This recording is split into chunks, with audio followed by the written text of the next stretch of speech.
The Lord, நான் உங்கள் சுவிசேஷகன் செல்வகுமார் உங்களோடு இன்றைய குறுஞ்செய்தி மரண பயம்.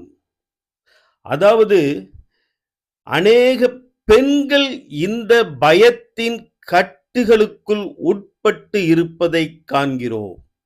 அதாவது தான் மரித்து விடுவோம் என்றோ, தன்னுடைய பிள்ளைகள் மரித்து விடும் என்றோ, ஏதோ ஒரு பெரிய ஆபத்து தனக்கு வரப்போகிறது என்றோ அந்த மரண பயத்திலே வாழ்ந்து கொண்டிருக்கின்றார்கள்.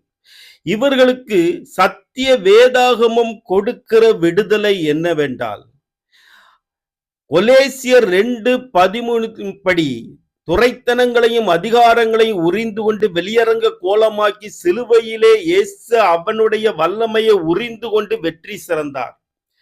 அதற்கு முன்பு வரைக்கு மரணத்துக்கு ஒரு கூறு இருந்தது, பாதாளத்துக்கு ஒரு ஜெயம் இருந்தது.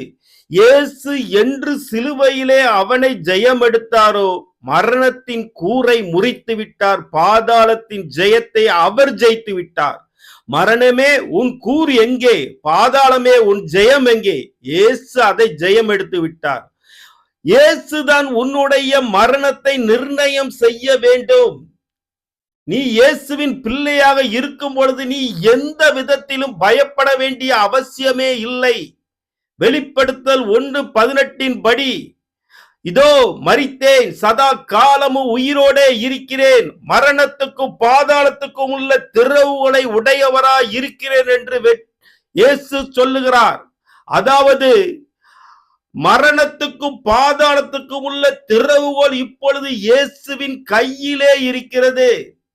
அவர்தான் உன்னுடைய மரணத்தை நிர்ணயம் செய்ய வேண்டும். நீ எந்த விதத்திலும் பயப்பட வேண்டிய அவசியமே இல்லை. இயேசுவை நம்பி விசுவாசி, சமாதானத்துடனே வாழ்ந்து கொள். இயேசுவை இன்னும் கிட்டி சேர். எந்த விதத்தில் இந்த பயத்தின் கட்டு உன்னை விட்டு விலக இயேசுவிடம் இன்னும் கிட்டி சேர். ஆமேன், அல்லேலூயா.